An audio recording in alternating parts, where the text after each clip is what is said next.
Good morning, and welcome back to the SHARE Conference. I'm Dan Aldridge, and I have the pleasure of introducing Russell Diez-Canseco, President and Chief Executive Officer, and Bo Meissner, Chief Financial Officer at Vital Farms. Russell, I'll open it up to you for a couple of brief opening comments, and then we'll jump straight into Q&A. Thanks, Dan, and thanks for having us today. So I'm the CEO of Vital Farms. We public company since the middle of 2020. And our company exists with a mission to bring ethically produced food to the table. We were founded in 2007, and the first product and our largest product line to this day that we brought to market was what we call pasture-raised eggs. And they look a lot like any other shell egg you might buy in the grocery store, except they're produced on farms that are a little bit different than most of the farms that produce eggs in this country. The big differences are that our birds go outside. They have the ability to go outside just about any day of the year for any daylight hour they'd like.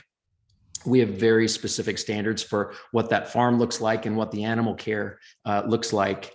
And the net result of the way that we do things a little bit differently is that we actually produce the country's most expensive eggs, highest priced eggs. Interestingly, we're also the second largest brand of eggs in the country and the fastest growing one in the country. And so we believe that we're sort of creating the kinds of products, primarily eggs today, which consumers are increasingly demanding, the kind of products that reflect their values, the kind of products that are produced with an eye toward sustainable outcomes for all stakeholders involved in their production, whether it's our farmers and the chickens on those farms or the great crew members we have on staff, something enduring and for the long haul. I would point out three things that we are focused on as kind of our strategic right to win in the marketplace. The first is that we've got the very best farmers in this country, we believe, and we invest a lot to ensure that we have the very best relationships with them. One way that that sort of pays dividends is that we don't have any voluntary attrition of our farmers. And that in turn helps ensure a very resilient and reliable supply chain. We don't have any problems getting the eggs we need when we need them. The second would be marketing prowess. We do a lot with very little in terms of marketing investment. And our household penetration growth and our overall sales growth is the envy of the industry. And we do that very efficiently. In essence, we figured out how to produce what looks like a commodity in a different way and get credit for it with consumers. And then finally, to channel Peter Drucker, who said something to the effect of culture eats strategy for lunch. We've built a really strong culture with very clearly articulated values. We've got the best people in the business, and we haven't noticed a great resignation here at Vital Farms. So again, what that collectively results in this time of uncertainty, continued growth, driving top line sales, frankly, some pretty good execution despite all the chaos in the world these days. Great overview, and we're going to get into all that as we go through the questions, but why don't we start high level and talk about revenue. So what are the main drivers of growth today? How have you gotten to where you are? But then what are you excited about in the future? What product categories do you think about going into, if we're talking 3 or 4 years down the road? Terrific, thanks. So, it's very much a growth story, and the growth is driven both by increased distribution and by increased household penetration. We're in about 2/3 of the grocery stores in this country that sell any kind of specialty egg, and specialty eggs are anything above basically the cheapest one you can find in the store.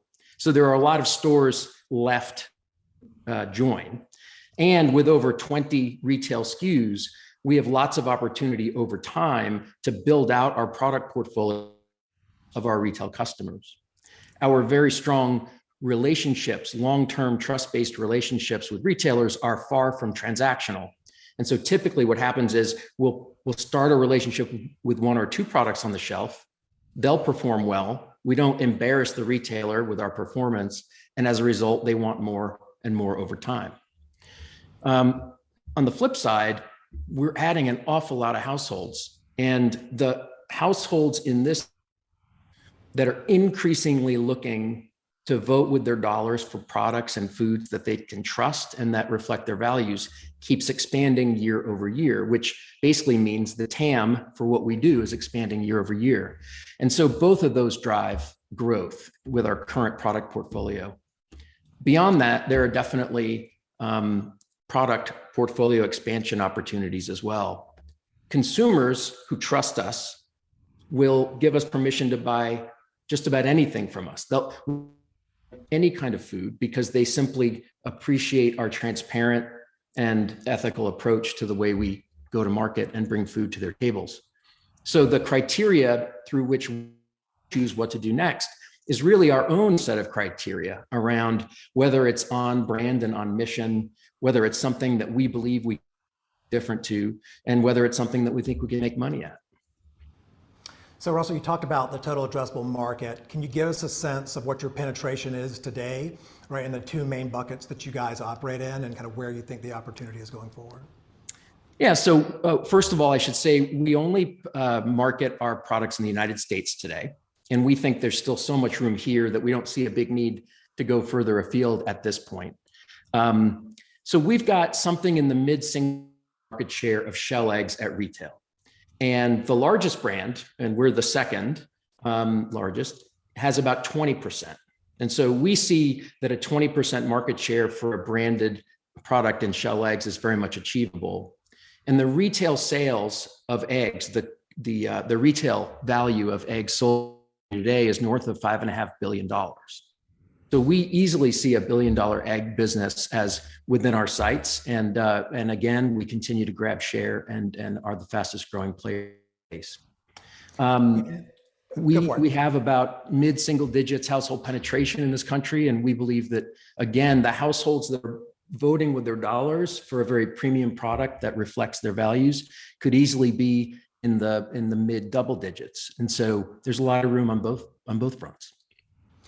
And so is it really more of changing, not really changing the mindset, but becoming more top of mind for customers? Because it seems like you guys are in a lot of the doors with the work that you've done over the last couple of years. I think you're in roughly 21,000 stores at this point, all the big guys, specialty as well.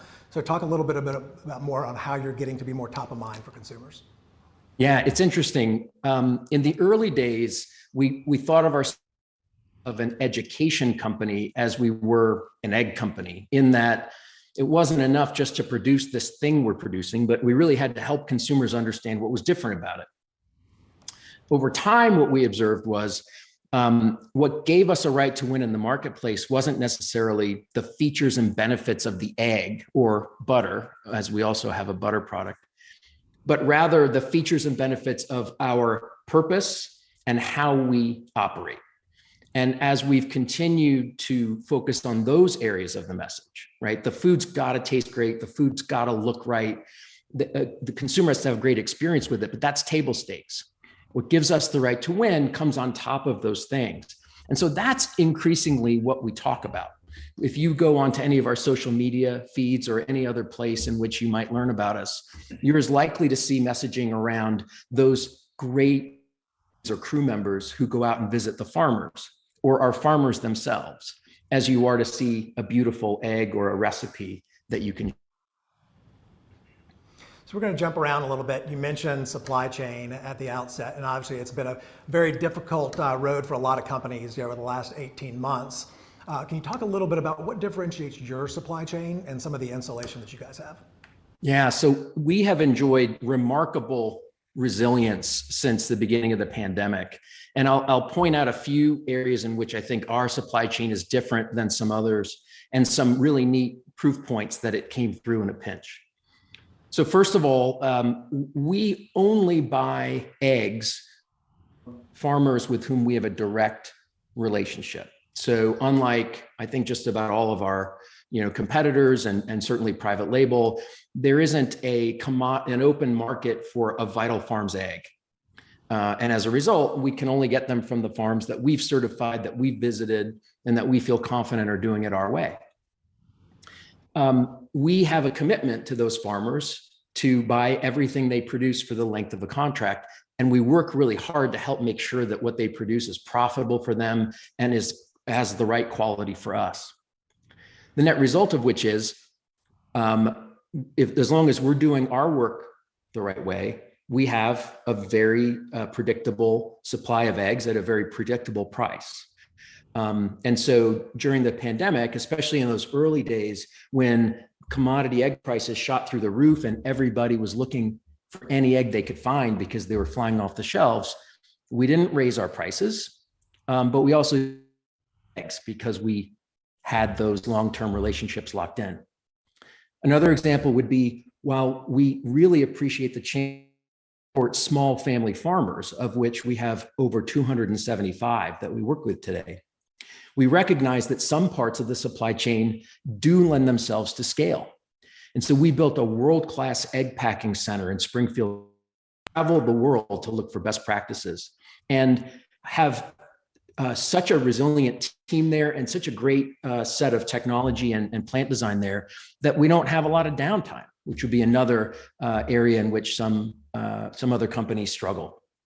No parts because we keep a lot of spare parts on hand. And then finally, when the pandemic hit, we have a wonderful culture of transparency and care for our people. And so when the pandemic hit, we took a lot of keep our people safe. And when you could read lots of headlines about workers in other food plants getting sick, dying, becoming scared to come to work, we have, since March of 2020, had 0 cases of COVID transmitted in our plant. We've had low double-digit number of people who have gone the last 2 years. They were paid in full to stay home and recover, no incentive to come to work sick. And our people report consistently that they feel like we've got their best interests at heart, which helps with absentee. So those are just a few examples of how we make choices that have long-term dividends in terms of the resilience of our supply chain. Great. So talking about the farmers a little bit in the contract, so the 275 farmers that you guys have, can you talk about how you set those up? How do you identify a farm, and what kind of steps do you go through to validate that they're going to be able to exist within your brand? Yeah, so it's really interesting. In the same way that a lot of viral marketing occurs via word of mouth, we believe that the same is true for relationships with small family farmers. There are tens of thousands of small family farmers in this country. And if you read the headlines, you'll see that many of them are really struggling financially, and they feel like they've been kind of by the global economy and their elected representatives to boot. We take our obligation to ensure that our farmers don't lose at the end of our movie we hold that very strongly, very near and dear to our hearts. And so it starts by making sure that the farmers that we work with know what they're getting into and that we've set them up for success. There are very few small family egg farmers in this country. The industry has really consolidated since the end of World War II. And so when we sign up a new farmer, they typically are building a new farm. They've got some other farming operations. They might have something else, another animal protein that they raise on pasture, but they don't have chickens. And so the first thing we want to do is make sure that they know what raising chickens looks like. And we'll bring them to one of our existing farms. And we even have, eggs them about what it takes to run a farm. Because sometimes the people with great intentions, it may not be a great fit for them. And we want to be transparent up front. Once they get started, the reality is they have to have access to some substantial capital. That in turn actually can create a little bit of a filter. What we find is that it's typically the most responsible and the most members of the community that can get access to a bank loan potentially, or have been able to save their own assets to be able to build out a farm. Once we've established that they know what they're do and that they can fund the creation of their farm, now it's our turn to come in and figure out whether the rest of our criteria can be met. We want to work with the very best people in their community. And so typically we're going to do character references. And ideally that person would have been referred inbound to us by one of our current farmers. We're going to look at their land and make sure that it lends itself to great animal welfare. We're going to be looking for things as simple as, is there any standing water or a pond on their land which could attract, wild birds that could be a vector for disease, as one example. And then again, we're going to see how they do in their training. All those things add up to making a selection of a farmer. The other thing I would add is that we've been very careful to choose just the right parts of the country in which to produce our eggs. We have an area in the South pasture belt. And what we were looking for there was areas of the country that are warm enough to allow birds to enjoy the outdoor ground and not just in the summer. And with enough rainfall so that when they go out there, it isn't a desert. We want them to have meaningful vegetation to kind of go out and peck at and play with. And that basically looks like about a 10-state swath across the Mid-South. So back to the farms, a 275 number. Obviously, you're a growth company, you're growing. What does that number need to be? Can you give us a sense on, as you double the capacity at some of your facilities, you get to the 3 million eggs a day. Does that 275 need to become 300, 350? And then how do you support, those farms? Yeah, we grow. I mean, we're adding farms throughout the year, and we are continually reassessing our growth plans and therefore our grower onboarding programs. We don't do any outbound marketing, interestingly enough, because there's so much great inbound interest that comes our way, which we're very blessed to have. And so, our farms are a mix of sizes, but the median right now is about 15,000 birds. A new farm today typically has 20,000 birds. So our 275 doesn't have to double revenue. It would be something slightly. But you could imagine that whatever our growth rate is roughly the number of farms we need to add each year. Yeah, so clearly you guys are very thoughtful, right, about your partnerships, the way that you treat your team members. We obviously have had severe labor shortages, in the U.S., over the past year that could have continued. You talked about the low rates, of incidents that you've had at the facility, especially with COVID. Can you talk a little bit more about how you prioritize your people, especially in the light of your new sustainability report that you've issued? Yeah, I appreciate that. So, our founder, long before I got here, had set his expectation that anywhere we operated in the United States, we would pay at least the living wage plus %. And the living wage is determined by a team over at MIT that publishes by zip code what the living wage is. And so when we headed into the pandemic, and then we saw some real labor shortages occur throughout the market, and we found that we did have to adjust, as some others did, to make sure that we were competitive. What we saw was we didn't have to move quite as much as some others did because we were already starting from a pretty healthy place in terms of our comp and our benefits and the care with which we treat our people. So, the people in our packing plant already had a full suite of benefits, including paid time off, health insurance, and the other things that some of us might take for granted, but in ag actually are not that common, and in food production may not be that common. In fact, technically, we could consider the people that work in our plant to be ag workers, and therefore not even subject to overtime or worker safety OSHA laws. But we don't behave that way. We treat the plant as if it's not a food plant, and we subject ourselves to all the same expectations as any other plant might in the city of Springfield, Missouri. Beyond that, it's, we don't take for granted that people have to work, much less for us. And very consistent with the philosophy of conscious capitalism that we practice, we have a deep and daily understanding that everything we do is a free market transaction.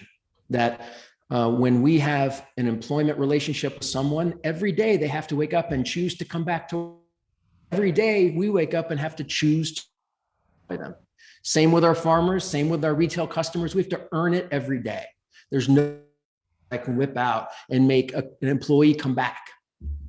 And so we simply start the day with that clear realization. And that inspires us to do a lot of listening, to ask for an awful lot of opinions, A great example recently, there's been a lot of talk about resignation.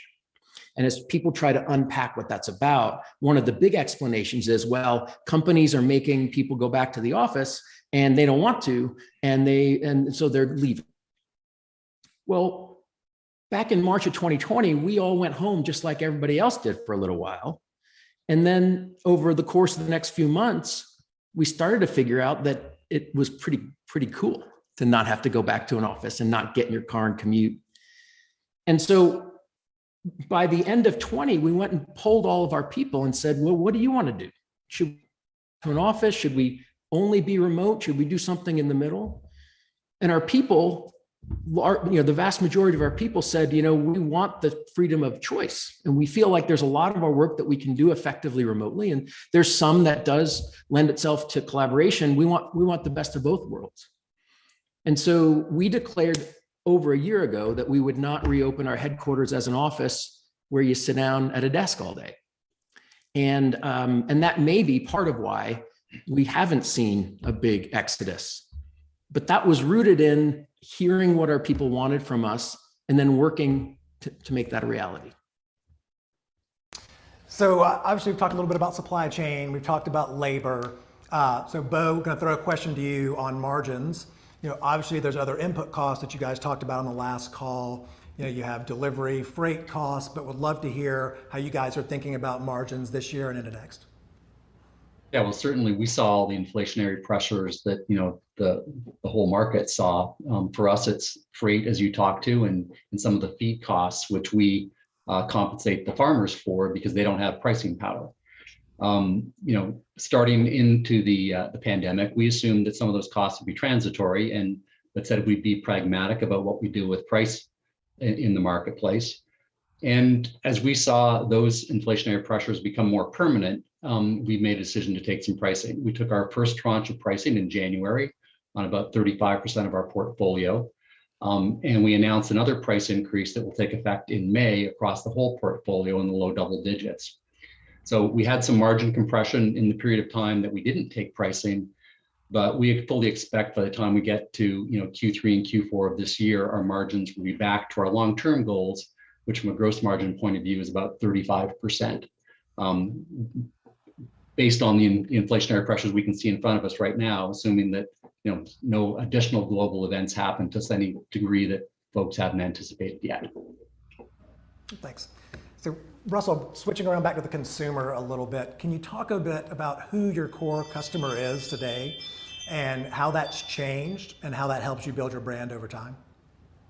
Sure, absolutely. So, in the early days, our biggest product line, pasture-raised eggs, was the kind of thing you could only find at a farmer's market, or perhaps if you knew a farmer down the road.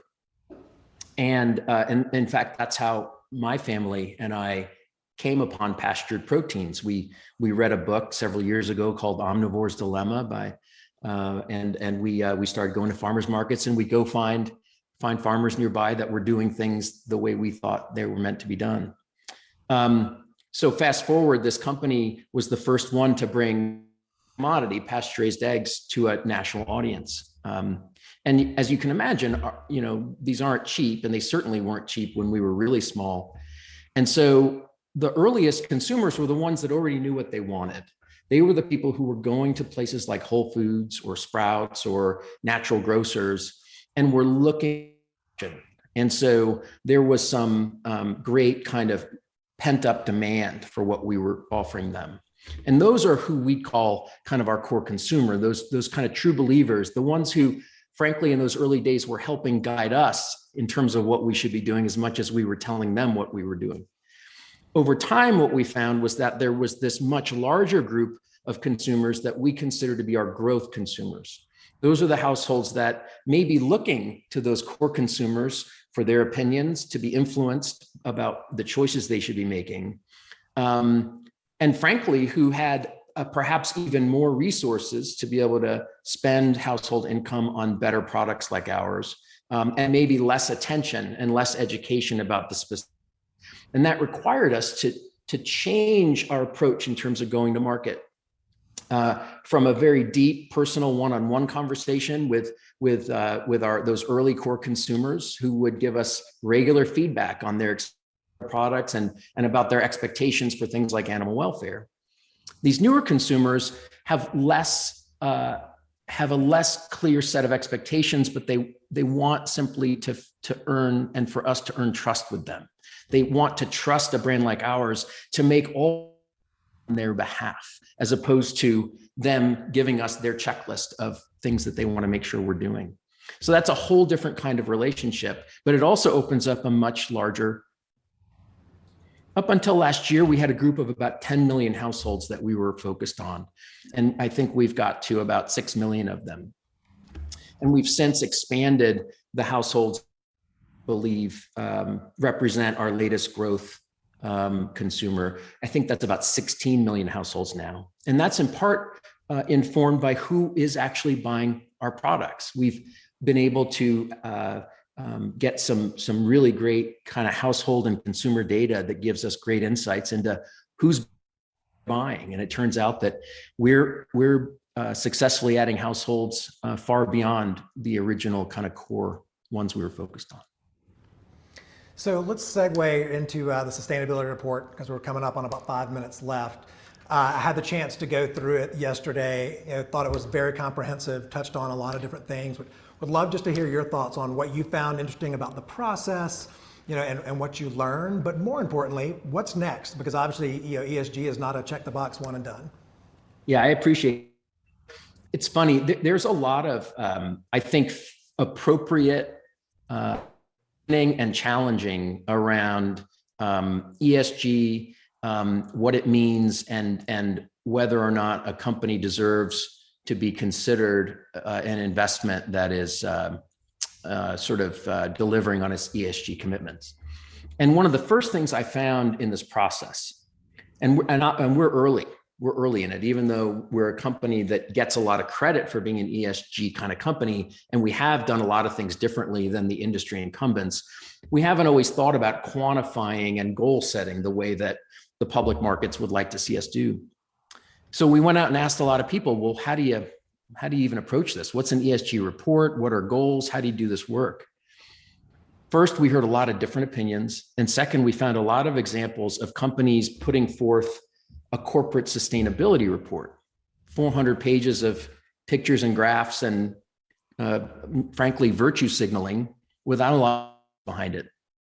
And that didn't seem like something we were interested in doing. That's not really the way we play.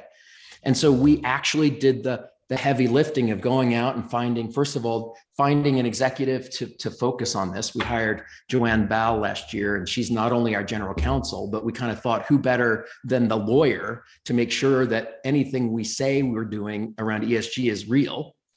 And then we went out and got the right consultants to say, how do we do this the right way? And that looks like using a framework from SASB. That looks like creating a materiality matrix to figure out what's important for the long-term success of the company and important to your stakeholders. And then assessing your performance on those major elements in your materiality matrix. Finally, shifting to setting goals for improving in those areas. And we're right at the point where we've done the materiality matrix and we've assessed ourselves against those key areas. Process of goal setting. So for us, what I'd say is we've done the work just as we do in everything we do in the way that we produce our food. We've told the story in a compelling way, and it's just the first inning. Thank you for that, Russell. And I'd be remiss if I didn't mention to all the investors on the call that we actually have a link to their sustainability report on the right-hand side of the panel, and that will also be available after the session as well for you to take a look at. So Russell, Bo, we've got about 2 minutes left. I'm going to turn it back over to you. Any kind of closing thoughts? Anything we didn't ask about that you want to get across to the retail audience today? Yeah, it's interesting. Obviously, this is a really interesting time in the markets, and we're in this fast-growing branded consumer space, and that hasn't been a particularly pretty one in terms of investment performance, as I'm sure the audience and participants are well aware. What we see in the space is that there are typically two challenges, at least this is what I'm seeing, that have affected performance and analyst ratings. One is revenue growth. There are plenty of companies out there that fancy themselves a branded food company or branded packaged goods company that have seen sales growth fall off either as a result of people going back to work and not eating at home, or as a result of coming in and eroding their revenue growth. We haven't had that issue. Or the second is ability to execute and supply that demand, whether it's factory openings or great resignation. Everybody's got a story about why they can't get the product to the shelf. And again, we haven't had that problem. And so I think what this time in our history will show is that we were one of the few that didn't have a demand problem and didn't have a supply problem. And so over time, hopefully that will differentiate us from some of the other investment opportunities out there. Well, Russell, thank you both for the time. It's a fascinating discussion. Look forward to watching your progress and look forward to having you guys at the next event. Thank you very much. Dan. Thank you very much. And to the investors that are still on the call, we have a next session coming up with Travel and Leisure CEO Michael Brown at the 12:30. Thank you.